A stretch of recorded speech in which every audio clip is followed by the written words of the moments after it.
Amen. Bonsoir à tous. Bonsoir. Bienvenue dans la présence de Dieu. Amen. Est-ce que nous sommes dans la joie d'être dans la présence de Dieu ce soir? Alléluia. Dieu est bon, Dieu est merveilleux. Alléluia. Alors sois dans la joie. Le Saint-Esprit est là. Il est en train d'agir. Il est en train de bénir. Il est en train de nous faire du bien ce soir. Et je crois que le Seigneur va vraiment nous bénir. Restons attentifs dans la présence du Seigneur. Amen. Nous allons lire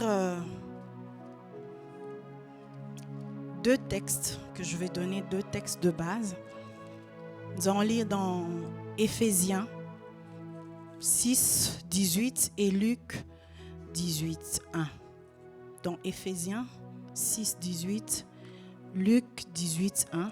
Ça va être nos deux versets de base.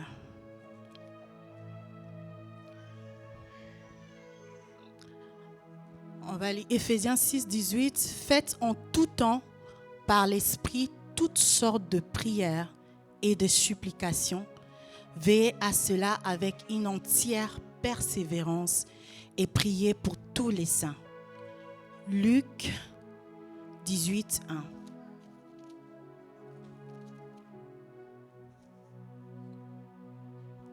Jésus leur adressa une parabole pour montrer qu'il faut toujours prier et ne point se relâcher. Le thème de ce soir, c'est avoir une vie de prière malgré les problèmes. Amen. Avoir une vie de prière malgré les problèmes, malgré les difficultés, malgré le combat, nous devons continuer à prier. Depuis qu'Adam a péché, tout est devenu difficile. Nous devons nous battre pour avoir quelque chose. Il faut travailler pour pouvoir manger, pour pouvoir subvenir à ses besoins. Donc la vie n'est pas facile. La vie devient un combat. Tout est difficile. On ne peut rien obtenir sans se battre. Il faut étudier pour avoir un bon travail et avoir un niveau de vie élevé. Donc, nous aussi, en tant que chrétiens, nous luttons chaque jour. Nous nous battons chaque jour contre des forces spirituelles de Satan. Le diable ne nous veut pas dans la présence de Dieu. Il veut nous éloigner dans la présence de Dieu parce qu'il sait que dans la présence de Dieu, nous sommes bénis. Mais cette lutte que nous avons contre les forces de l'ennemi exige une vie de prière intense de notre part. Une vie de prière avec persévérance sous la direction du Saint-Esprit. Amen. Ça ne demande pas qu'on se réveille le matin, tu fais ta vie comme si de rien n'était. Tu reviens le soir, tu pries 2 minutes et puis tu te dis, Seigneur, garde-moi, protège-moi, tout est fini. Je suis un chrétien. Non. Avec le combat que nous avons chaque jour comme chrétiens, nous devons comprendre que notre vie de chaque jour exige de toi et moi une vie de prière constante. Donc, même quand je traverse des moments difficiles, je continue à prier. Je ne baisse pas le bras. Avec ces deux versets, nous voyons d'abord le premier. Nous allons revenir dans ça. Éphésiens 6, 18.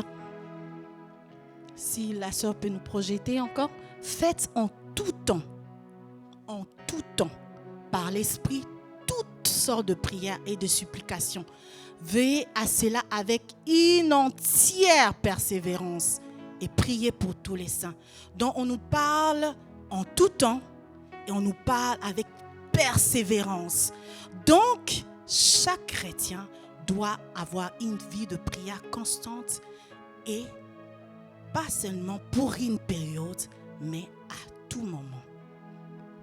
À travers la prière et la vie, selon la parole de Dieu, nous vivons la gloire de Dieu. Nous avons un Dieu qui nous aime tant, un Dieu d'amour, et il a trouvé un moyen très efficace pour que nous soyons en communion constante avec lui. Et ces moyens que le Seigneur a trouvés pour que nous soyons en communion avec lui, c'est la prière. C'est à travers la prière que nous entrons en contact avec le Seigneur. C'est à travers la prière que nous parlons à Dieu et lui aussi nous répond. Nous n'entrons pas dans la prière pour juste parler, terminer. Mais nous devons aussi attendre le Seigneur à son tour nous parler. Nous dire qu'est-ce qu'il veut de nous. Quelle est sa volonté dans ta vie, dans ma vie. Amen. Nous ne pouvons pas voir la main de Dieu dans nos vies sans demeurer dans sa présence. Alléluia. Nous avons vu de preuves dans l'histoire de la Bible. Combien de hommes qui ont marché dans la vie de prière ont été touchés par le Seigneur, ont vu la main de Dieu dans leur vie parce que c'était des hommes et des femmes de prière.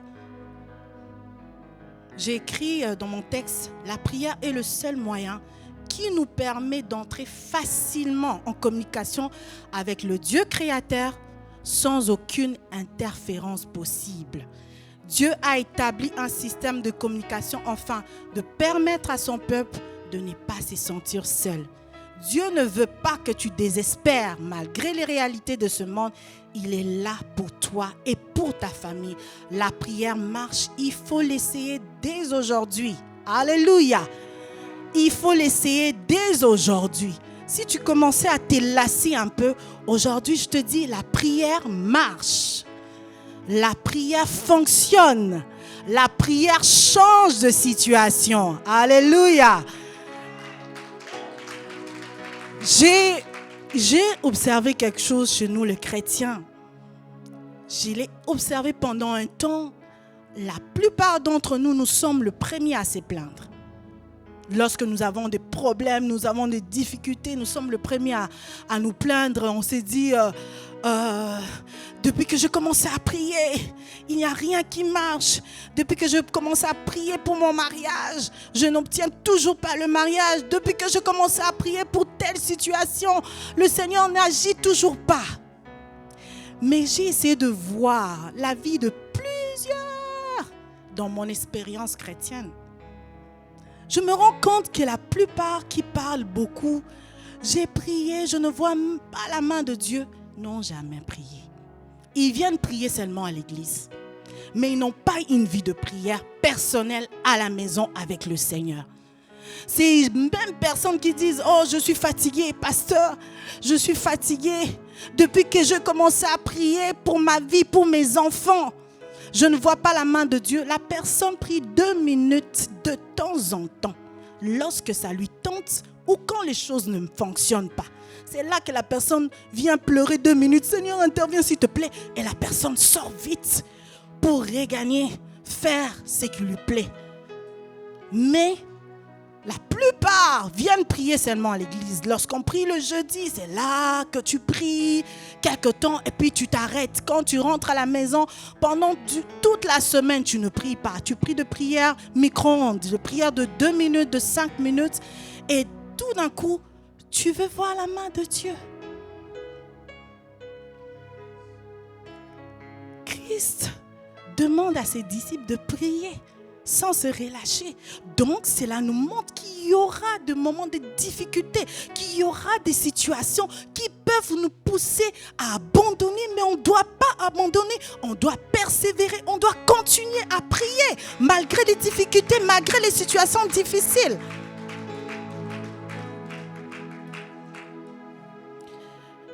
Ézéchiel 22:30, Dieu dit, la Bible dit, Dieu cherche un homme qui peut se tenir à la brèche en faveur de son pays. Ce n'est pas dans le même contexte, mais nous le mettons ici dans le contexte de chercher le Seigneur. Dieu cherche quelqu'un. La plupart de nous, nous crions, je veux voir la main de Dieu, mais nous ne prions pas. Nous n'avons pas une vie de prière régulière dans nos maisons. C'est d'abord chez nous à la maison avant de venir prier avec les autres à l'église. Notre intimité commence chez nous à la maison. Mais Dieu cherche un homme. Dieu cherche une femme qui se lèvera pour son foyer, Cette femme qui dira « assez, c'est assez ». J'ai tant demeuré dans cette situation. Il n'y a rien qui marche dans la vie de mes enfants. Je veux me lever. Je veux prier. Dieu cherche cet homme qui dira « Seigneur, je veux que mes filles prient. Je veux que mes filles connaissent le Seigneur. Je veux que ma femme connaisse Dieu. Alors je veux me lever. Je vais prier pour ma femme. Je vais prier pour mes enfants. Je vais voir la main de Dieu dans ma vie. Je vais me lever. Je vais prier pour ma famille. Je ne veux pas abandonner. Je veux prier. Dieu cherche un homme qui prie. Dieu cherche une femme qui prie.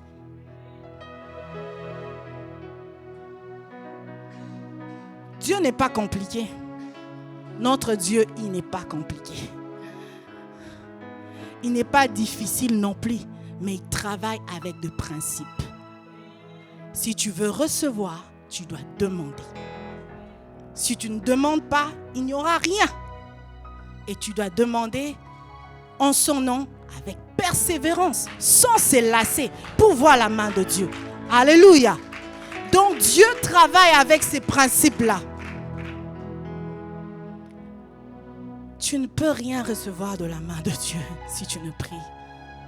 Si nous voulons que le Seigneur accomplisse ses promesses dans notre vie, j'aimerais qu'aujourd'hui, que chacun de nous, que nous puissions commencer par la première des choses, nous devons nous décider de prier.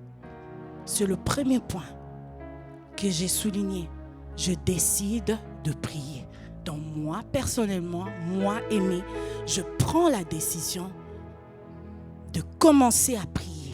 Si j'avais prié pendant 2 ans, je priais souvent, ardemment, constamment, et que j'ai relâché pendant 6 mois, aujourd'hui, je prends la décision de me lever et de prier. Enfin que Psaume 65, 2 s'accomplisse dans ma vie. Ô toi qui écoutes les prières, la prière, tous les hommes viendront à toi. Nous venons vers celui qui entend la prière et vers celui qui répond. Donc j'aimerais nous exhorter ce soir à nous lever et à prier. Amen.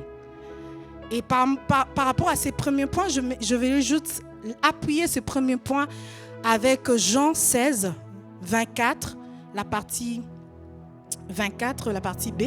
Et puis nous allons lire aussi Romains 3, 11. Jean 16, 24, Romains 3, 11.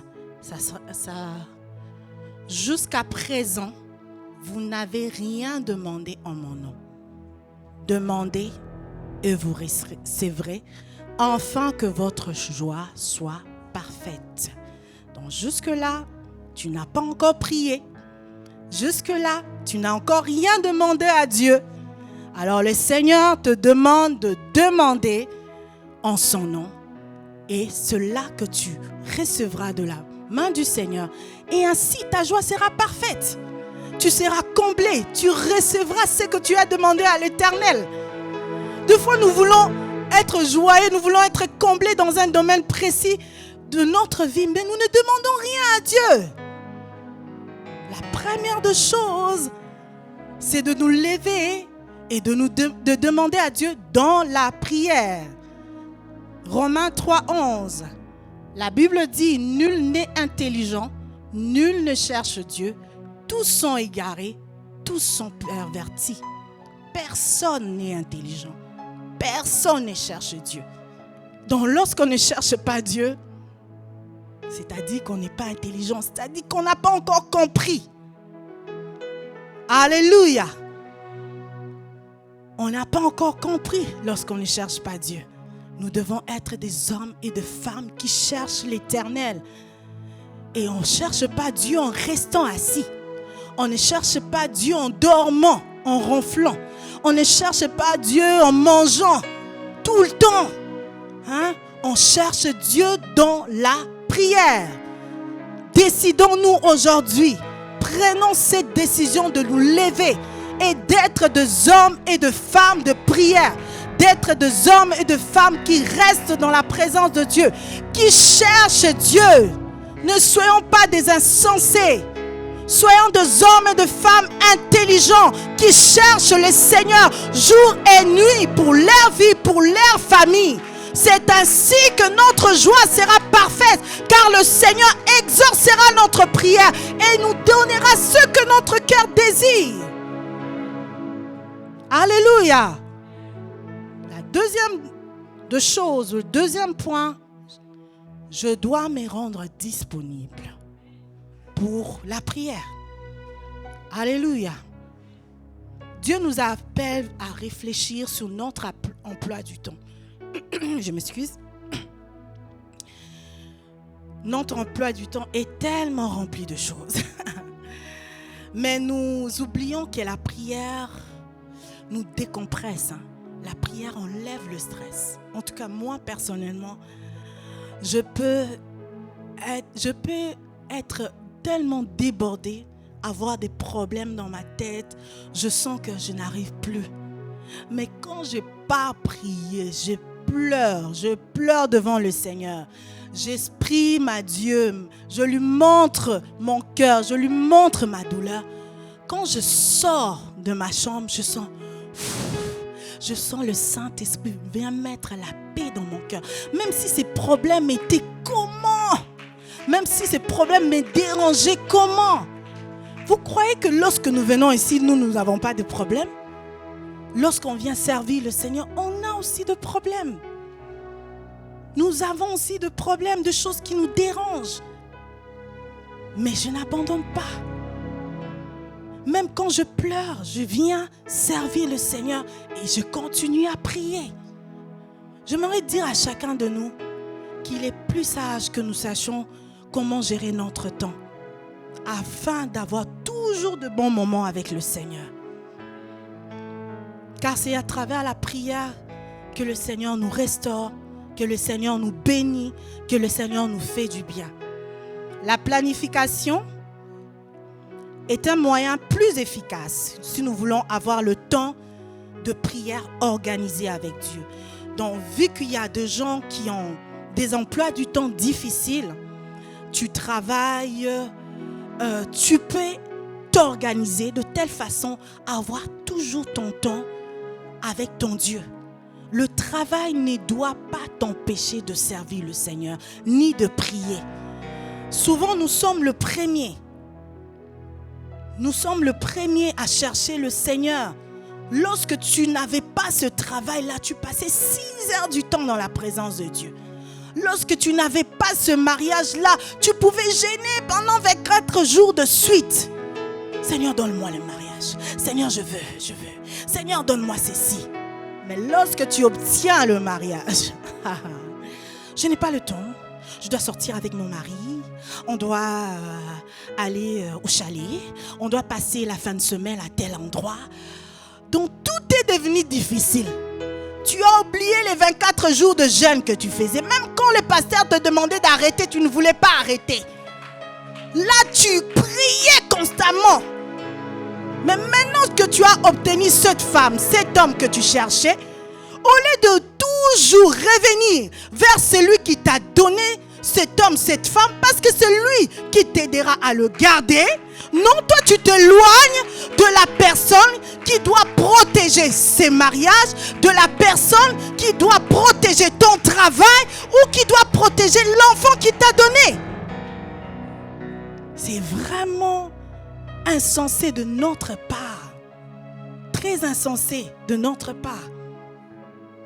Personne ne peut servir Dieu s'il ne développe pas une vie de prière. Tu veux être une femme de prière, tu veux prêcher la parole de Dieu, tu veux chanter, tu veux modérer, tu veux travailler à l'accueil, travailler au protocole. Tu ne peux pas servir le Seigneur sans avoir une intimité personnelle avec Dieu. Tu ne peux pas servir Dieu sans avoir cette relation étroite avec lui. On ne donne que ce qu'on a. Si tu es vide, tu ne donneras rien. Tu viendras en ces lieux, tu vas chanter. Nous allons aimer ta belle voix, nous allons admirer cela, mais tu ne vas rien nous transmettre parce que tu n'as pas une vie d'intimité personnelle avec Dieu. Tu ne vas rien nous donner, tu seras vide. Dieu a besoin des hommes et des femmes lorsqu'ils chantent la gloire de Dieu descend. Lorsqu'il y a des malades sont guéris. Quelqu'un qui est possédé est libéré à l'instant même pendant que tu chantes.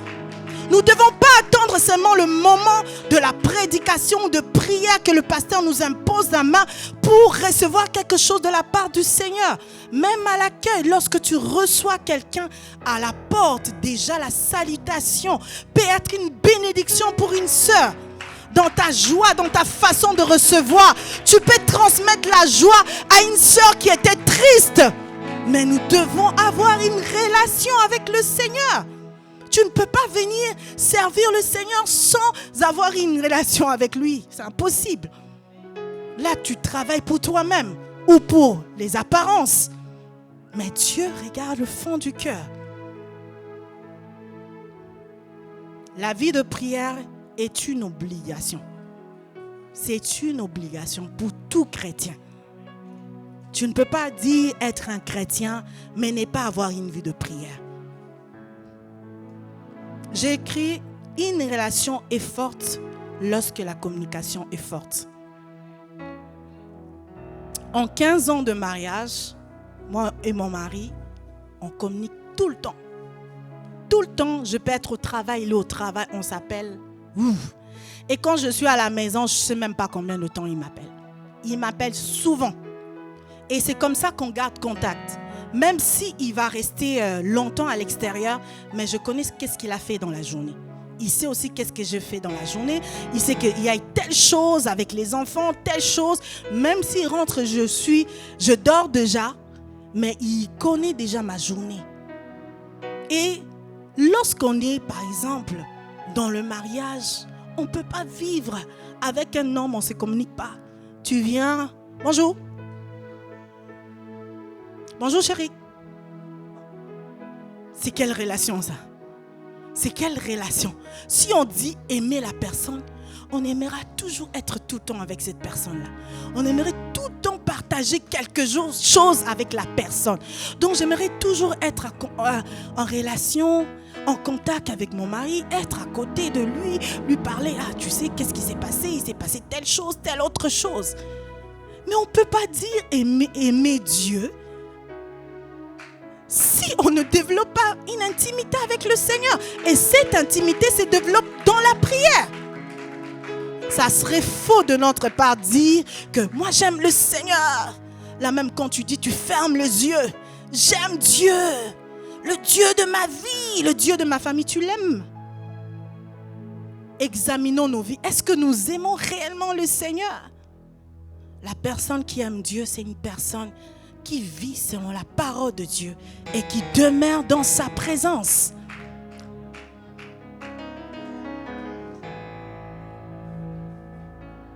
C'est un manque de sagesse de dire que nous n'avons pas le temps pour ce qui est fondamental pour nous.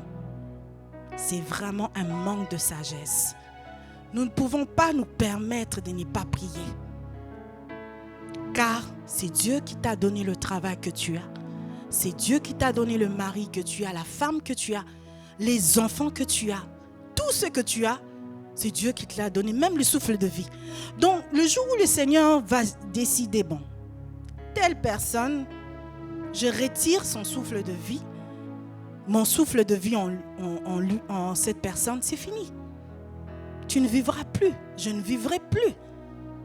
Alors, comment est-ce que nous ne voulons pas répondre à cette invitation que le Seigneur nous a lancée? Il nous a lancé à toi et à moi cette invitation de venir tout le temps dans sa présence, chaque jour dans sa présence, recevoir quelque chose de sa part, lui parler de ce qui nous fait mal, l'adorer, l'admirer aussi, pas tout le temps pour lui demander, mais aussi pour admirer sa présence. Alléluia. Si un président de ce monde, le président te demande que chaque samedi,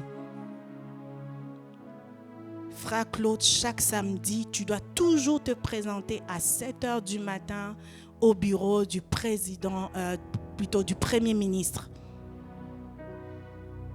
Je me demande qui ne le fera pas. Est-ce qu'il y a quelqu'un parmi nous qui ne le fera pas? Nous respectons les autorités de ce monde parce que nous le voyons. Mais notre Dieu est au-dessus des autorités de ce monde. Il est le Créateur. Il est au-dessus de tout. Il nous invite chaque jour à prier. Priez sans cesse, nous dit la parole de Dieu dans 1 Thessaloniciens 5, 17. Priez sans cesse. C'est un ordre. Priez sans cesse. Le Seigneur nous invite à planifier notre temps. Nous allons lire dans Daniel 6. Daniel 6, de verset 10 au verset 11. Nous n'allons pas lire tout le chapitre, vu que nous connaissons déjà l'histoire. Lorsque Daniel sut que le décret était écrit, il se retira dans sa maison, où les fenêtres de la chambre supérieure étaient ouvertes dans la direction de Jérusalem. Et 3 fois le jour, il se mettait à genoux, il priait et il louait son Dieu comme il le faisait auparavant. Amen. Amen. Nous connaissons l'histoire de Daniel. Daniel était un homme très occupé. Donc, si on veut parler des occupations, des charges, Daniel était un homme très occupé. Dans ses fonctions de chef d'une vingtaine de gouverneurs de province du royaume de Perse, il avait toujours le temps pour Dieu. La Bible nous le montre qu'il priait 3 fois par jour, le matin, le midi et le soir. Il consacrait quelques instants à l'Éternel pour ne pas perdre l'habitude de s'approcher devant Dieu. Il trouvait toujours du temps, malgré ses occupations, pour s'approcher devant celui qui lui donne le souffle de vie. Mais nous voyons qu'on vient piéger Daniel par ses adversaires qui ne l'aimaient pas, parce qu'ils étaient jaloux, vu que le roi l'aimait. Ils le piègent. Ils font signer le roi un décret qui va être défavorable à Daniel. Mais nous voyons, malgré ces décrets, la Bible nous dit, dans 10, on reste dans 10, le verset 10, lorsque Daniel sut que le décret était écrit, il se retira. Deux fois, nous ne réalisons pas parce que nous les lisons. Mais si aujourd'hui, ici au Canada, on nous oblige, ce genre de décret est signé, on nous oblige de ne pas prier. Et que les soldats vont commencer à passer dans chaque maison dans des heures de prière précises. Ils savent que vous priez le matin à telle heure, ils savent que vous priez à midi, ils savent que vous priez aussi le soir à telle heure. Donc ils connaissent des heures de prière, vos heures de prière. Et que désormais la loi canadienne décide de ne plus permettre aux chrétiens ou à n'importe qui de prier. On doit adorer que la reine d'Angleterre qui est reine ici. Est-ce que toi et moi, on fera ce que Daniel a fait? Daniel ne s'est pas caché. La Bible dit, il se retira dans sa maison où les fenêtres de la chambre supérieure étaient ouvertes. Les fenêtres n'étaient pas fermées. Parce que si c'était toi et moi, peut-être, bon, je vais me retirer, mais je vais me cacher. Ou quand les soldats viendront, je vais arrêter vite. Parce que tu as peur de perdre ta vie. Mais Daniel savait. Le Dieu qui priait. Il savait que c'est ce Dieu-là qui l'avait positionné. Il savait que s'il avait ce travail-là, c'était grâce à Dieu. Il avait toujours le don de celui qui lui avait accordé cet emploi. Il avait compris que sans lui, je ne suis rien. Je ne veux pas m'arrêter. Même si le roi de ce monde décide de me mettre à mort, je décide aujourd'hui de perdre ma vie. Mais je ne veux pas abandonner. Ce Dieu tout-puissant, le créateur du ciel et de la terre, je ne veux pas abandonner. C'est Dieu qui m'a pris loin, qui m'a élevé. Je ne veux pas l'abandonner. N'abandonne pas la prière lorsque tu es au moment de l'élévation. Lorsque le Seigneur t'élève, te donne une certaine position. Ne te dis pas je suis arrivé. Tu n'es pas arrivé. Tu as besoin de Dieu pour continuer à monter. Tu as besoin de Dieu pour aller plus loin. Daniel n'a pas abandonné. Daniel n'a pas eu peur. Parce qu'il connaissait son Dieu. Il avait une relation avec son Dieu. Une intimité. Lorsque tu connais ton Dieu, tu sais que mon Dieu est capable. Si mon Dieu aujourd'hui décide que je mourrai, je mourrai. S'il décide aussi de me défendre devant ce roi, devant ce soldat, il me défendra. Quelle que soit la décision de Dieu, je me plie à lui et je vais marcher selon sa parole. Il a déclaré pour moi, il m'a élevé, il m'a positionné. Je ne veux pas manquer du temps pour mon Dieu. Alléluia. L'exemple de Daniel est clair.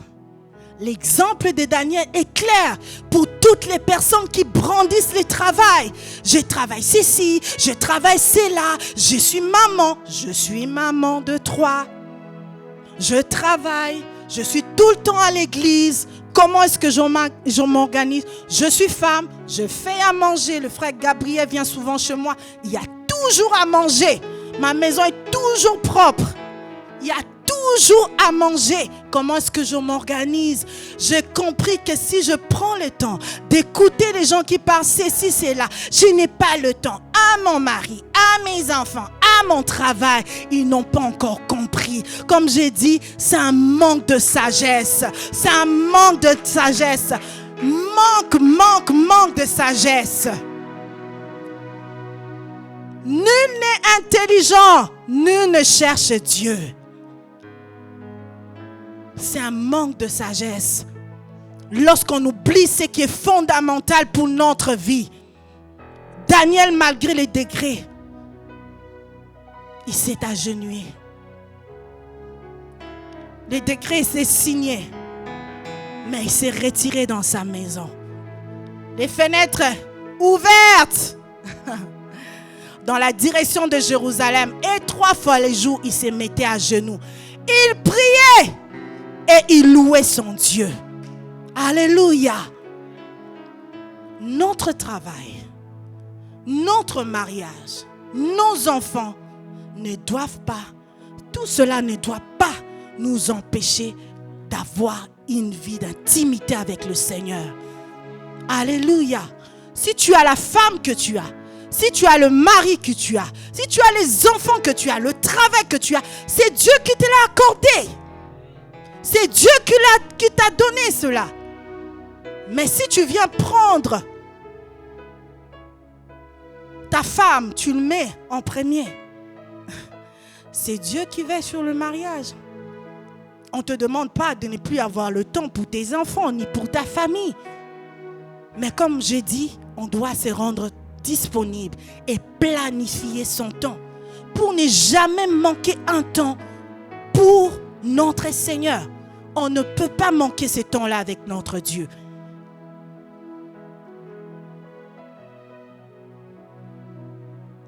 Nous devons avoir le temps pour le Seigneur. Il est important de savoir maintenir une vie de prière élevée à la maison et aussi à l'église. Pourquoi je dis aussi à l'église? Psaume 133, 1 à 3.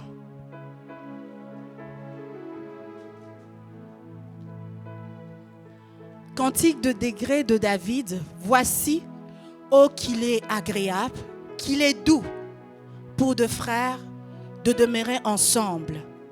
C'est comme l'huile précieuse qui répandue sur la tête descend sur la barbe d'Aaron, qui descend sur le bord de ses vêtements. C'est comme la rosée de l'Hermon qui descend sur les montagnes de Sion, car c'est là que l'Éternel envoie la bénédiction, la vie pour l'éternité. Alléluia! Qu'il est beau, qu'il est agréable pour deux frères et deux sœurs de demeurer ensemble. Donc nous avons une vie de prière personnelle chez nous, à la maison, comme je dis, par rapport à se rendre disponible, planifier notre temps. Nous avons une vie de prière personnelle chez nous à la maison, mais nous avons aussi un temps où nous venons nous rassembler ensemble, parce que la parole de Dieu nous dit, là où 2 ou 3 sont assemblés en son nom, il est présent. Il y a une bénédiction de Dieu qui vient lorsqu'on est aussi en groupe. Amen. Il y a une bénédiction personnelle chez toi à la maison, mais il y a aussi une bénédiction de Dieu, comme la Bible nous le montre. C'est comme l'huile qui, répandue sur la tête, descend sur la barbe d'Aaron. Car c'est là que l'Éternel envoie la bénédiction, la vie pour l'éternité. Alléluia. Alors n'aime pas trop rester à la maison. Même si tu pries à la maison, prends le temps de venir. Parce qu'ici, nous sommes à l'église La Promesse. Nous avons notre pasteur.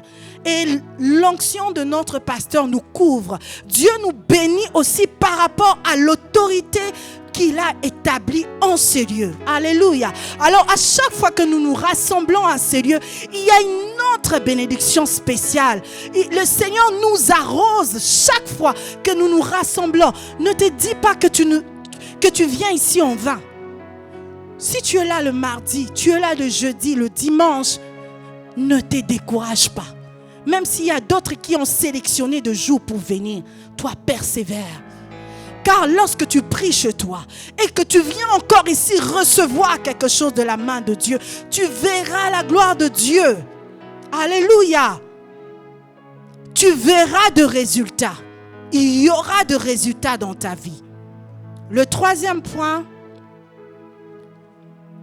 c'est demeurer dans la prière en demandant selon la parole et la volonté de Dieu sous la direction du Saint-Esprit. Alléluia. Demeurer dans la prière en demandant selon la parole et la volonté de Dieu sous la direction du Saint-Esprit.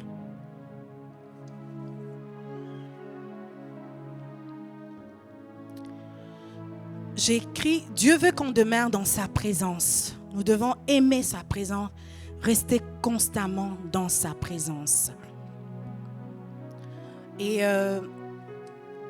comme je l'ai dit tantôt, le Seigneur a dit, nous donne l'ordre de prier sans cesse. Nous pouvons voir aussi dans Psaume 27, 24, où David dit, je demande à l'Éternel une chose que je désire ardemment. Alléluia. C'est quoi? Demeurer dans sa présence. Alléluia. Nous devons être des hommes et des femmes qui aiment la présence de Dieu.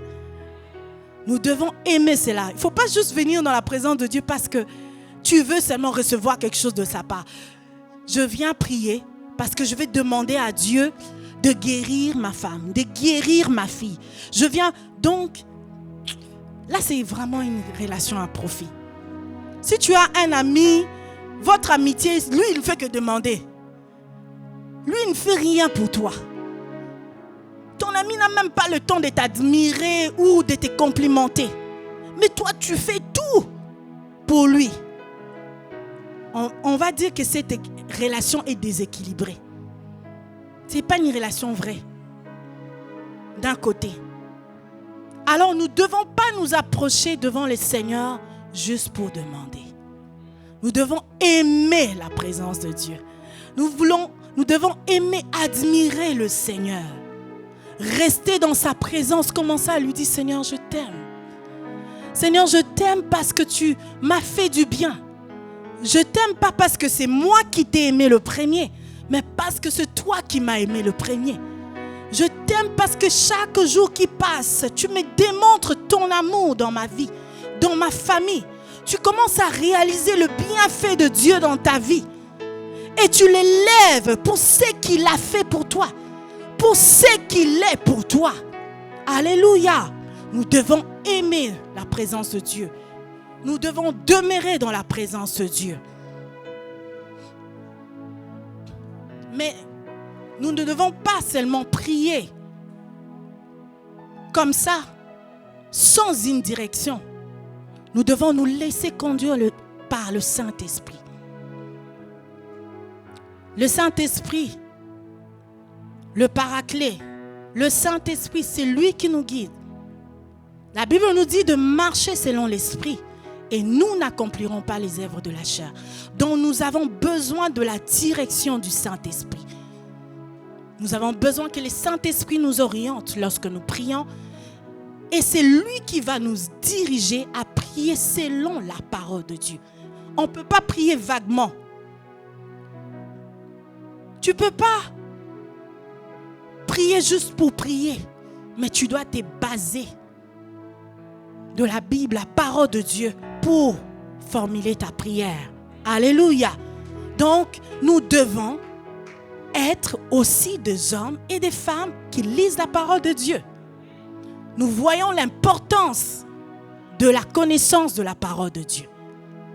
Tu ne peux pas entrer dans la prière, commencer à prier, Seigneur, Seigneur, Seigneur, Seigneur. Mais tu pries sur base de quoi? Est-ce que ce que tu demandes à Dieu, tu as vérifié dans sa parole que le Seigneur est OK avec ça? Est-ce que le Seigneur va te l'accorder? Tu ne peux pas te lever le matin et dire, Seigneur, aujourd'hui j'ai décidé que tu me donnes le mari de ma voisine. Le Saint-Esprit ne peut pas t'orienter comme ça. Le Seigneur ne te donnera pas le mari de ta voisine. Tu as besoin de prier selon la parole de Dieu. Le Seigneur te donnera ton mari à toi, pas celui de la voisine. Alléluia. Hein? Seigneur, je te demande de tuer mon boss parce qu'il me tourmente tellement, je vais prendre sa place. Oh, Dieu ne va pas tuer une âme. Jésus-Christ a donné sa vie pour que ceux qui ne le connaissent pas puissent donner leur vie au Seigneur. Une âme est chère devant le Seigneur. Tu dois savoir comment orienter ta prière. Tu ne peux pas prier vaguement. Alors tu as besoin de lire constamment la Bible. À travers le Saint-Esprit va commencer à t'éclairer. Le Saint-Esprit va commencer à t'éclairer chaque jour. Oh, telle chose. Oh mon Dieu, je ne savais pas.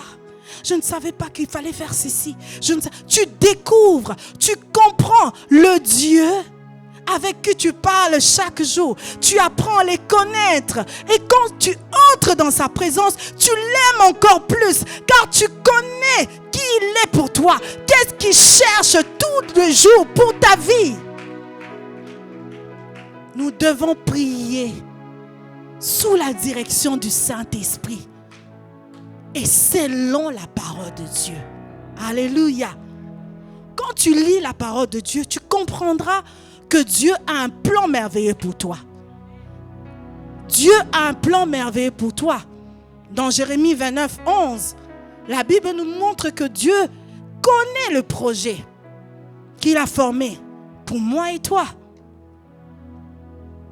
Projet de paix et non de malheur, afin de vous donner un avenir et de l'espérance. Alors quand tu liras cela, tu comprendras, Dieu a un plan merveilleux pour moi. Donc même lorsque je vis de moments difficiles, cette parole, lorsqu'elle remonte dans ma vie, j'entre dans la prière, je viens rappeler Dieu. Seigneur, dans Jérémie, tu avais dit que je Connais le projet que j'ai formé pour vous. Projet de paix et non de malheur. Seigneur, regarde ma situation. Souviens-toi de moi. Je me base sur la parole de Dieu pour lui demander. Ainsi le Seigneur, il interviendra vite. Parce qu'il n'est pas un homme pour mentir, ni un fils de l'homme pour se repentir. Il est toujours derrière sa parole. Tu lui rappelles sa parole, il s'est dit, ah, cette fille, ce garçon m'a coincé. Là, je n'ai pas le choix que de me lever et d'aller agir en sa faveur. Alléluia. Ne prions pas vaguement. Ne prions pas sans la base. Il n'y a pas une autre base que la parole de Dieu. La parole de Dieu, c'est la lettre de Dieu à son Église. C'est la lettre de Dieu à toi et moi. Dieu nous parle à travers sa parole. Il nous montre qui il veut, qui il est, qu'est-ce qu'il veut pour nous et qu'est-ce qu'il n'aime pas. Donc dans la Bible, on a tout. On a toutes les informations. Ne sois pas de ceux qui fêtent vite la Bible ou qui lisent seulement la Bible ici. Comment pourras-tu demeurer dans la présence de Dieu? Aller rappeler le Seigneur ses promesses si tu ne te bases pas sur la parole du Seigneur. Toujours dans la même pensée, de prier selon la parole de Dieu et dans la direction du Saint-Esprit. Nous allons prendre 2 passages.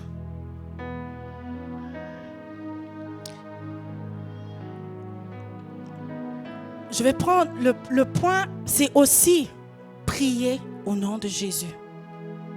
Donc nous allons prendre Jean 16 que nous avons lu tantôt, Jean 16, 24. Nous allons prendre Actes 4, 12. Et nous allons prendre 1 Timothée 2, 5 à 6. Donc nous ne pouvons pas prier juste comme ça. Nous prions au nom de Jésus. Jean 16, 24, Actes 4, 12, 1 Timothée 2, 5 à 6. Jusqu'à présent, vous n'avez rien demandé en mon nom. Là, c'est Christ lui-même qui parle. Demandez et vous recevrez, afin que votre joie soit parfaite. Donc, lorsque tu t'approches devant le Seigneur, tu ne pries pas au nom de ton Père. Au nom de moi, par exemple, je ne veux pas prier au nom de Papa Chinkola. Je prie au nom de Jésus. Alléluia. Le deuxième passage. Il n'y a de salut en aucun autre, car il n'y a sous le ciel aucun autre nom qui ait été donné parmi les hommes par lesquels nous devons être sauvés. Il n'y a que le nom de Jésus. Nous lisons notre dernier passage, 1 Timothée 2, 5, 6. Car il y a un seul Dieu et aussi un seul médiateur entre Dieu et les hommes, Jésus-Christ, homme, 6, qui s'est donné lui-même en rançon pour tous. Amen. Il n'y a qu'un seul médiateur, c'est Jésus-Christ. Alors lorsque tu entres dans la chambre, tu fermes tes yeux, tu prends ton temps de prier et n'oublie pas de prier selon la volonté de Dieu, selon sa parole. Et toujours au nom de Jésus-Christ, le Saint-Esprit t'orientera, le Saint-Esprit te guidera. Il n'y a pas d'autre nom. Que personne d'autre ne vienne te dire que quand tu termines ta prière, termine au nom de tel. C'est au nom de Jésus que nous prions. Le dernier point, c'est prier avec foi et persévérance. Alléluia. Prier avec foi et persévérance. Nous allons reprendre notre texte Luc 16 et 18, 1. Jésus leur adressa une parabole pour montrer qu'il faut toujours prier et ne point se relâcher. Le Seigneur invite ses disciples à prier malgré les obstacles, malgré les difficultés. Christ nous montre à nous aussi aujourd'hui à nous accrocher, à ne pas relâcher, à ne pas abandonner, à persévérer. Mais pour persévérer, nous avons besoin de la foi. Tu sais, tu ne peux pas persévérer si tu ne te bases pas sur quelque chose. Tu as besoin de la foi pour soutenir ta vie de prière, pour continuer à persévérer, à prier ardemment. Tu as besoin de la foi. J'ai besoin de la foi, nous avons besoin de la foi. J'ai écrit, plusieurs d'entre nous, nous nous approchons devant le Seigneur, les yeux fixés vers nos problèmes, au lieu de fixer nos yeux vers Dieu. Donc, plusieurs d'entre nous, lorsque nous venons ici, ou lorsque nous prions chez nous à la maison, nous entrons dans la prière. Tu te dis, je veux prier, je vais chercher le Seigneur pour ma vie, mais tu entres avec les doutes. Toi-même, tu ne sais même pas. Donc, quand tu entres, tu ne sais même pas si Dieu va agir, s'il ne va pas agir. Donc, c'est vraiment une attitude négative, très négative, qui empêche le Seigneur d'agir dans notre vie. Nous devons changer notre approche. Lorsque nous nous approchons devant le Seigneur, nous devons croire à la toute-puissance de notre Dieu. Nous devons croire que nous avons un Dieu capable de faire des choses impossibles aux yeux des hommes. Que nous avons un Dieu tout-puissant. Donc lorsque tu t'approches devant le Seigneur, garde tes yeux fixés vers lui. Garde tes yeux fixés vers le Dieu tout-puissant. Tu te dis, s'il a placé la mer, s'il a placé les montagnes, il est capable d'agir dans ma situation. Alléluia. Il est capable d'agir pour moi. Hébreux 11 nous parle de la foi. Nous allons lire Hébreux 11, 6 tantôt. Ces chapitres nous montrent comment des hommes de la même nature que toi et moi, ils ont des faiblesses comme toi et moi. Mais ces hommes, ils ont expérimenté la main puissante de Dieu dans leur vie. Ils ont vu la main de Dieu dans leur vie. Pas seulement parce qu'ils priaient beaucoup, mais aussi parce qu'ils avaient la foi. Alléluia. La foi est la main qui te permet d'aller prendre ce que le Seigneur te donne. Alléluia. Tu as besoin de la foi. Tu ne peux pas aller passer 2 heures du temps. Tu sors après 2 heures du temps, mais tu es découragé. 2 heures du temps dans la prière, mais tu n'as même pas cru à ce que tu as dit là. Tu dis, tu t'attends au hasard. Donc tu te dis, si Dieu intervient, gloire à Dieu. S'il n'intervient pas aussi, je me soumets. Tu te soumets comment? Rappelle à Dieu ses promesses. Parle à Dieu. Crois. S'il agit pour l'autre, il est capable d'agir aussi pour toi. Le Seigneur ne s'est pas limité à la vie de ton voisin ni de ta voisine. Il est capable de changer aussi ta situation. Hébreux plutôt, 11:6. Or, sans la foi, il est impossible de lui être agréable. Car il faut que celui qui s'approche de Dieu croit que Dieu existe et qu'il est le rémunérateur de ceux qui le cherchent. C'est ça l'attitude qu'on doit avoir lorsqu'on s'approche devant le Seigneur. On doit croire qu'il existe et qu'il est le rémunérateur de ceux qui le cherchent. Dieu aime des hommes et des femmes de foi. Alléluia. Dieu aime des hommes et de foi qui croient en lui. Je vais donner le témoignage de ma mère. Ma mère était malade en 95. Excusez-moi, je vais juste boire.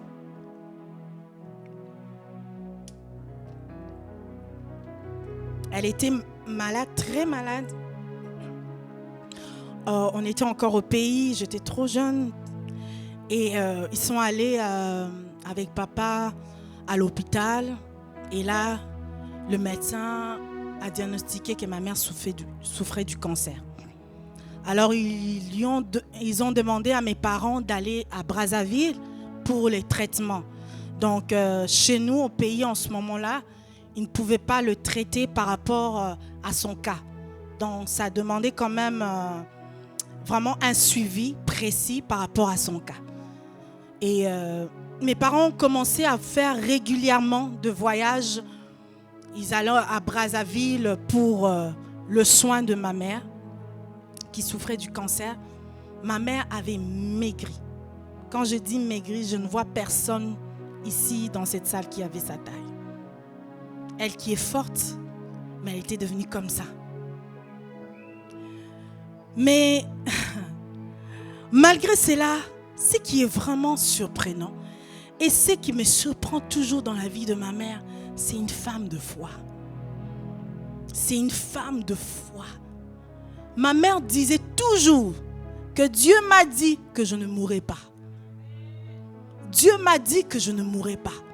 Alors comme je sais que Dieu m'a dit que je ne mourrais pas, malgré les diagnostics, malgré que je me retrouve comme ça, moi je sais que je ne mourrai pas. Mais nous les enfants, on priait, mais on n'avait pas ce niveau de foi qu'elle avait. On croyait, on essayait de la soutenir aussi. Mon père, tu sentais que mon père, il souffrait au-dedans de lui. Il avait peur de perdre sa femme. Mais ma mère était persévérante. Ils sont allés à Brazzaville. Et là-bas, ils lui ont fait des examens. Ils ont envoyé des examens en Belgique. Et là,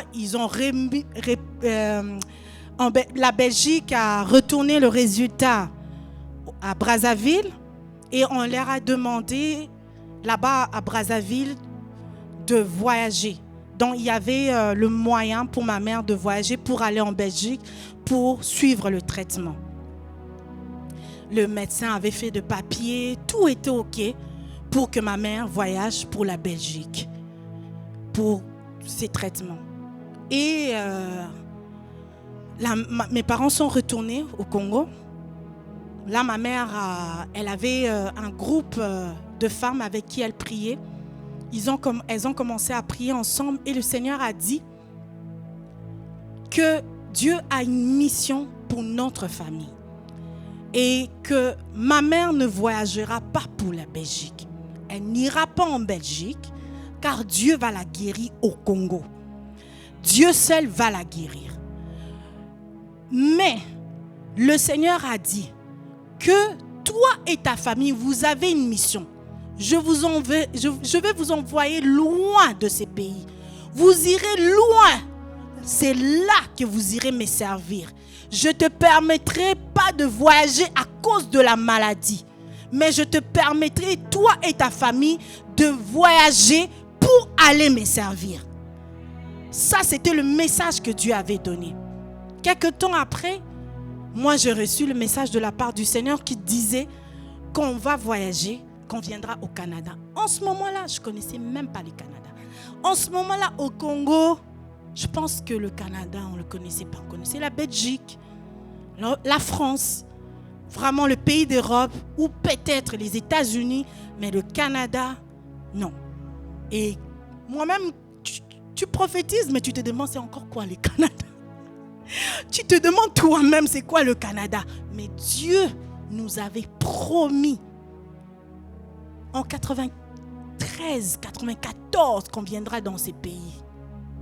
Il avait dit à maman qu'elle ne voyagera pas à cause de sa maladie. Et en ce moment-là, mes parents ont tout arrêté. Donc maman, par la foi, a tout arrêté. Elle a décidé de continuer à suivre des traitements, mais de ne plus voyager, de ne plus aller en Belgique pour d'autres traitements. Alors le médecin à Brazzaville lui ont dit « Ok, on va se soumettre à ce que tu as décidé. On va continuer les traitements ici, mais ça aurait été mieux pour toi d'aller suivre la radiothérapie ou la chimio là-bas. Mais comme tu veux rester ici, on continue les traitements. » Jusqu'à un niveau où ma mère n'était plus capable de marcher ni de faire quoi que ce soit. Une nuit, elle a failli mourir. Mais c'est cette nuit-là que le Seigneur l'a visitée. C'est cette nuit-là qu'elle a vu un homme venir enlever. Cet homme-là lui a montré, regarde, c'est le cancer qui est en toi. Dis à ton mari, quittez cette chambre, rentrez au Congo, retournez chez vous, tu es guéri. Ce soir-là, ma mère a dit à mon père, elle était entre la vie et la mort. Et il y a une femme qui était à côté d'elle, qui suivait aussi le même traitement qu'elle, qui était morte quelques jours après son retour à la maison. Ma mère, elle a dit à mon père, retournons au Congo, chez nous. Papa a dit, pourquoi on retourne? Dieu m'a guéri. Elle n'avait pas vu la guérison physiquement là. Elle avait encore du mal à marcher, il fallait la tenir. Elle ne tenait pas avec ses deux jambes, mais elle avait cru sans avoir vu. Elle connaissait le Dieu qu'elle servait. Elle savait que c'est lui qui avait déclaré qu'elle était guérie, l'avait réellement guérie. Ma mère s'est levée, mon père a insisté. Le médecin lui a dit, madame, vous allez mourir. Ma mère a dit, non, je crois. Ils sont retournés au Congo. Et vous savez, lorsqu'ils sont retournés au Congo, chez nous au Congo, les gens venaient nous rendre visite. La nouvelle s'était déjà répandue que ma mère était morte. Les gens venaient nous rendre visite, nous on ne comprenait pas. Donc les sorciers avaient déjà répandu la nouvelle. On n'a jamais su c'était qui avait répandu cette nouvelle que ma mère était morte. Dans cette nuit-là où ma mère a failli mourir, où le Seigneur avait intervenu, le sorcier, et ils avaient déjà annoncé chez nous au Congo que ma mère était morte. On voyait les gens venus nous rendre visite jusqu'à ce qu'un ami de mon frère va lui dire, mais nous on a appris que votre mère est morte. Et c'est pour cela qu'on est venu vérifier si c'est vrai. Mais nous on n'avait pas de nouvelles. En ce moment-là, le téléphone cellulaire n'était pas comme maintenant. Impossible de communiquer avec les parents. Il fallait attendre, je pense, 2 jours pour que les parents reviennent. Je me souviens que le pasteur Léon avait fait même le voyage le même jour pour aller voir si ma mère était morte. Mais ma mère est revenue. Lorsqu'ils sont revenus, Dieu a commencé à la guérir. Petit à petit, on a commencé à voir le changement. Petit à petit, la personne qui avait du mal à marcher commence à marcher. Petit à petit, elle a commencé à reprendre. Elle a commencé à reprendre. Et combien d'années plus tard aujourd'hui, comptez, depuis 93, 94, aujourd'hui ma mère est vivante. Elle n'est pas morte parce qu'elle avait cru. Elle avait cru en ce Dieu tout-puissant. Elle avait cru en ce Dieu qu'elle servait jour et nuit. À ce Dieu qui lui avait dit, tu ne voyageras pas à cause de la maladie, mais toi et ta famille, vous irez me servir au Canada. Avec précision, Dieu avait dit. Et aujourd'hui, nous sommes au Canada. Parce qu'une femme avait cru. Aujourd'hui, tu peux encore croire. Aujourd'hui, Dieu peut encore changer ta situation. Je ne sais pas quelle situation qui te tourmente. Je ne connais pas ton problème ce soir. Mais je te dis, n'abandonne pas. Lève-toi ce soir dans la présence de Dieu. Entre dans la prière avec foi, avec persévérance. Ne lâche pas. N'abandonne pas. Persévère. Persévère, persévère. Même lorsque tu tombes, tu te relèves. Tu tombes, tu te relèves. Tu tombes encore, tu te relèves. Tu te bases sur la parole de Dieu. Tu te bases sur les promesses de Dieu dans ta vie. Psaume 33, 8 à 9 nous dit que toute la terre craigne l'Éternel, que tous les habitants du monde tremble devant lui, car il dit et la chose arrive. Il ordonne et elle existe. Alléluia. Que toute la terre craigne l'Éternel. Que tous les habitants du monde tremblent. Alléluia. La promesse tremblait devant celui Il ordonne et elle existe. Est-ce que tu peux croire ce soir? Est-ce que tu peux croire en ce Dieu tout-puissant, en ce Dieu capable d'opérer de miracles? Même si on t'a dit que tu ne peux pas avoir des enfants, je veux te dire que le Seigneur a une parole pour toi ce soir. La stérile va enfanter. Continue à te passer sur la parole de Dieu. Je ne connais pas ton problème. Ils t'ont dit dans ta famille que ton père t'a lié et t'a condamné à ne pas te marier. Mais dis à ton père qu'il n'est pas ton Dieu. C'est lui qui n'a pas le dernier mot sur ta vie. C'est lui qui a le dernier mot sur ta vie et le créateur du ciel et de la terre. Il se lèvera et qui s'y opposera? Lorsque le Seigneur se lève dans ta vie, même ton père, même le blocage ne peuvent s'opposer à Dieu. Lorsque le Seigneur se lève pour toi, même tes oncles, les féticheurs, ils multiplient encore leurs fétiches. Tu sors vainqueur au nom de Jésus. Il n'est pas un homme pour mentir, ni un fils de l'homme pour se repentir. Ce qu'il a dit, il accomplit. Nombre 23, 19. Il n'est pas un homme pour mentir. N'abandonne pas ce soir. J'aimerais te dire, n'abandonne pas ce soir. J'aimerais te dire, ne lâche pas ce soir. J'ai compris, moi. Je me dis chaque fois, Seigneur, tu m'as fait grâce. Les sorciers ne peuvent rien. Alléluia. Vraiment, lorsque tu as ton intimité avec Dieu, tu te connais toi-même. Alléluia. Moi, je me dis, malgré que je pleure, il m'arrive de pleurer. Il m'arrive de pleurer, de dire, Seigneur, est-ce que tu es là? Mais je sais qu'il est là. Il m'arrive de passer de moments difficiles, mais j'ai compris. Dernièrement, je me disais dans mon cœur, et je disais aux sorciers, je faisais ma vaisselle, je disais aux sorciers, sorciers, écoutez-moi. À partir d'aujourd'hui, c'est fini. J'arrête tout. Alors si toi, sorcier, aujourd'hui, tu t'élèves, un sorcier, un féticheur, un marabout, qui se lève pour faire n'importe quoi, pour me faire du mal, je n'ai plus peur. Je connais ma relation avec Dieu. Je connais mon alliance avec Dieu. Tu sais, il y a des gens qu'il ne faut pas toucher. Tu sais qu'il y a des gens qu'il ne faut pas toucher dans la vie. Tu touches, tu meurs. Tu touches, tu meurs. J'ai compris ma relation avec Dieu. Je dis, Seigneur, je ne veux pas t'abandonner. Insulter, traitez-moi de tout. Parlez derrière mon dos. Moi, je continue à persévérer. Même quand je ne vois rien, je continue. Les sorciers ne me feront pas peur. Les marabouts ne me feront pas peur.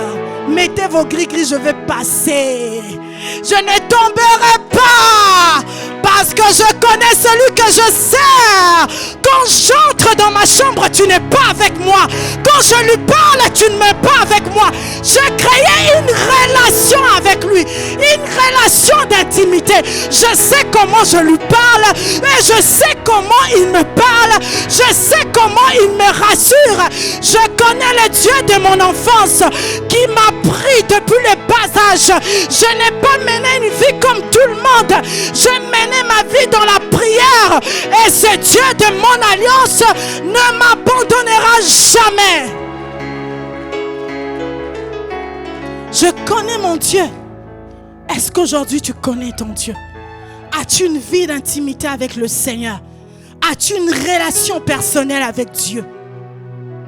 Est-ce que tu peux te dire aujourd'hui que je ne veux pas lâcher, que je ne veux pas abandonner, je veux continuer à avoir une vie de prière malgré les difficultés, malgré le problème?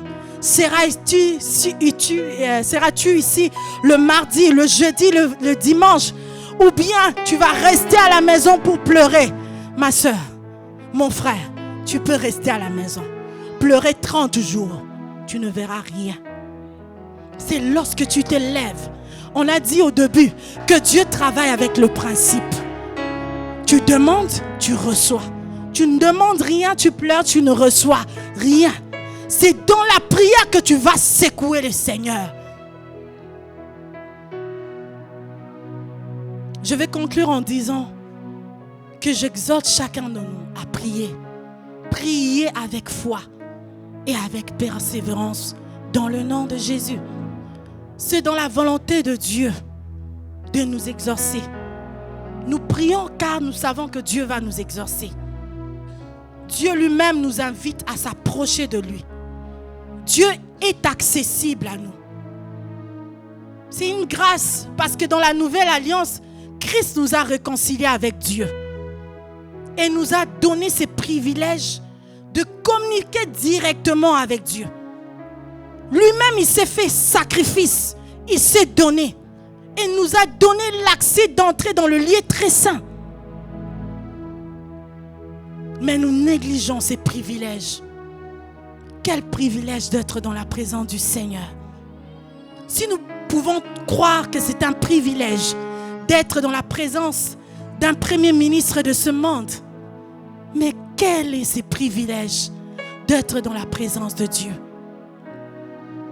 Psaume 116, 1 à 7, David dit, j'aime l'Éternel, car il entend ma voix. J'aime l'Éternel, car il entend ma voix. Mes supplications. Car il a penché son oreille vers moi. Et je l'invoquerai toute ma vie. Il a penché son oreille. Il entend ta voix. Il entend tes supplications. Le lien de la mort m'avait environné. Et les angoisses du sépulcre m'avaient saisi. J'étais en proie à la détresse et à la douleur. Mais j'invoquerai le nom de l'Éternel. Ô Éternel, sauve mon âme. L'Éternel est miséricordieux et juste. Notre Dieu est plein de compassion. L'Éternel garde les simples. J'étais malheureux et il m'a sauvé. Mon âme, retourne à ton repos, car l'Éternel t'a fait du bien. Le Seigneur va te faire du bien ce soir. Le Seigneur va te faire du bien ce soir. Est-ce que nous pouvons acclamer pour sa parole? Est-ce que nous pouvons acclamer plus fort pour la parole de Dieu? J'aime l'Éternel. J'aime l'Éternel, car il entend ma voix. J'aime l'Éternel, car il entend mes supplications. Lorsque je crie vers lui, il entend et il répond. J'aime l'Éternel. Mon âme loue le Seigneur, car il m'a fait du bien. Le Seigneur t'a fait du bien et il va continuer à te faire du bien si tu demeures dans sa présence. Malgré les difficultés, qu'est-ce que tu as reçu ce soir de la part du Seigneur? Nous avons dit, le premier point, c'est de décider de prier. Tu décides d'être un homme, d'être une femme de prière, de t'attacher au Seigneur. Le deuxième point, c'est d'être disponible. Disponible, de planifier son temps, de trouver le temps pour passer de moments dans la prière. Le troisième point, c'était de demeurer plutôt dans la prière en demandant selon la parole et la volonté de Dieu. Et le quatrième point, c'était de prier par la foi et dans la persévérance. Nous allons nous lever dans sa présence. Nous allons nous lever dans sa présence. Prends la décision ce soir de te lever pour ta vie, de te lever pour tes enfants. Tu vois ça ne va pas dans la vie de tes enfants. Ça ne sert à rien de pleurer. Ça ne va pas dans ton foyer, dans ton travail. Ça ne sert à rien pour toi de pleurer. Christ a dit de prier et de ne pas se relâcher. Ce soir, toi et moi, nous allons commencer à prier pendant ces 5 minutes, nous allons prendre ces temps. Tu vas dire à Dieu, le premier point, tu vas dire à Dieu, Seigneur, aide-moi. Si tu t'es affaibli quelque part, tu avais abandonné à cause de difficultés, à cause de problèmes, tu t'es dit, il n'y a rien qui marche. Aujourd'hui, je veux te dire, il y a encore de l'espérance. Tu peux encore espérer, car il a un projet de paix, un projet de bonheur pour toi. Relève-toi ce soir. Malgré la situation, ces papiers d'immigration, tu l'auras. Le Seigneur va intervenir en ta faveur. Ta famille viendra. Tes enfants viendront. Le Seigneur agira pour toi. Ce mariage, tu l'auras. Ta guérison, tu l'auras. Mais c'est dans la prière et dans la persévérance. On doit prier constamment. Constamment, chaque jour. À chaque fois que nous avons l'occasion. Même au travail, lorsque tu as un temps, passe le temps dans la prière. On doit prier sans se relâcher. Avec foi, avec persévérance. Nous allons commencer à prier. Demandons à Dieu de nous relever, de faire de nous des hommes et des femmes de prière. Nous prions.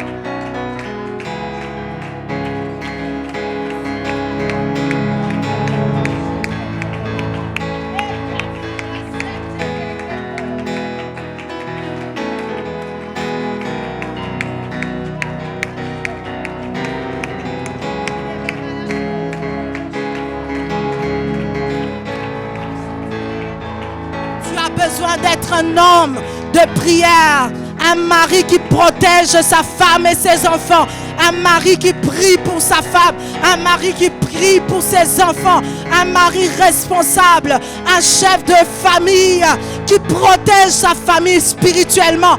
Tu as besoin d'être une femme de prière, une femme qui bâtit sa maison dans la sagesse, dans la prière, une femme qui protège ses enfants, qui protège son mari dans la prière. Tu as besoin de t'élever dans la prière pour ta vie, pour tes études, pour ton travail, pour ta santé, pour ton futur. Tu as besoin de t'élever. N'abandonne pas ce soir. Entre dans sa présence. Que le Seigneur fasse de toi un homme de prière, une femme de prière, malgré les difficultés, malgré les problèmes, malgré les circonstances, malgré les obstacles. N'arrête pas. Continue. Persévère. Shokoyo borosete, shindebere papa, roskata barashete, rikebere bayasko, shetebere bayakoyosata, rindebere koyosata papa, rondo boroshata, ikebere sata papa, yondo borosha, yekebere sete, romaya shoto borosata. Rondo borosite bere payache ikebere sata papa paya korosata. Maintenant nous allons prier. Tu vas dire à ces problèmes qui te tourmentent. Tu vas parler à ces problèmes. Tu vas le chasser loin de ta vie. Tu vas détruire les obstacles que l'ennemi a mis devant toi. Tu vas chasser ces obstacles loin de ta vie. Car le Seigneur a préparé de grandes choses pour toi. Le Seigneur t'a donné l'autorité de marcher sur les serpents, sur les scorpions et sur toute la puissance de l'ennemi. Tu vas commencer à battre tes mains, à refuser ces obstacles, ces problèmes, ces difficultés qui te bloquent, qui t'empêchent de vivre ta joie, qui empêchent à ta joie d'être parfaite. Tu as besoin de voir la main de Dieu. Commence à dire non à ces problèmes, à ces obstacles, à ces difficultés. Cite-le. Tu dis non au blocage. Tu dis non à la stérilité. Tu dis non aux maladies. Tu dis non à tout ce qui vient troubler ton foyer, à tout ce qui vient troubler ta vie. Tu refuses cela ce soir. Tu le refuses dans le nom de Jésus. Rokoyo borosata, shekebere papa, roskata payako, shetebere papa, roskotoborosha, rekaya papa. Lève-toi ce soir. Allez, puis bats tes mains. Bats tes mains. Refuse cela. Refuse cela dans ta vie. Refuse cela. Shotoborosata, yekaya barase, shokoborosata bababa, rintebere papa. Yoko yoborosha, yekaya marashete bere papa, iko yomorosata papa, rente bere shakaya papa, roskete bere papa, onta papa papa, roskoto boroshi, eska papa yakoyoshete, shente bere papa, loskoto borosata. Je m'oppose à l'œuvre de l'ennemi dans la vie de mon frère, dans la vie de ma soeur. Je viens détruire tout ce que l'ennemi a placé contre eux pour les empêcher de vivre leur destinée.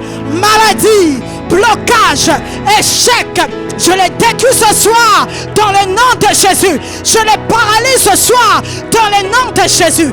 Rokoyo borosata, shikebere papa, eya maya koyosata, shikebere papa, roskoto boroshe, eya baya koyosata, shendebere papa. Je détruis l'œuvre de l'ennemi. Je les paralyse. J'anéantis cela dans le nom de Jésus. Rokoyo boyosha, rintebere papa. Les sorciers n'ont pas le droit dans la vie de ma soeur, dans la vie de ma soeur. Ce soir, tout loi des ténèbres contre nos vies, contre nos familles, nous venons dire non à cela dans le nom de Jésus. Dans le nom de Jésus, nous refusons ce qui n'est pas de Dieu dans nos vies. Nous le refusons ce soir. Nous les paralysons ce soir. Sheya barasoto, sheya barasete, shikebele papa, roskoto boroshe, ekaya barasete, shonto borosaka papa, ikebele skato, shekaya barasite papa, yonto boroseke bele papa, ikaye baraso, eya marashite bele papa, rokoya marasete, ikaya barasete bele papa, ronto borosata, shikeberesa.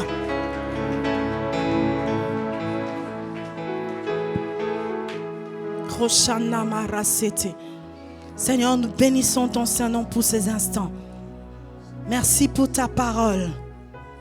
Laisse qu'elle reste dans nos vies et qu'elle porte fruit, Seigneur. Que nous puissions mettre cela en pratique. Que nous ne puissions pas abandonner. Malgré les obstacles qui se présentent devant nous.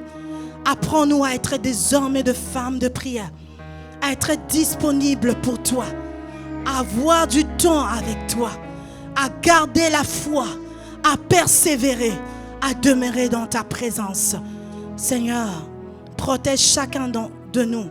Je recommande ces temps d'offrande entre tes saintes mains, Seigneur.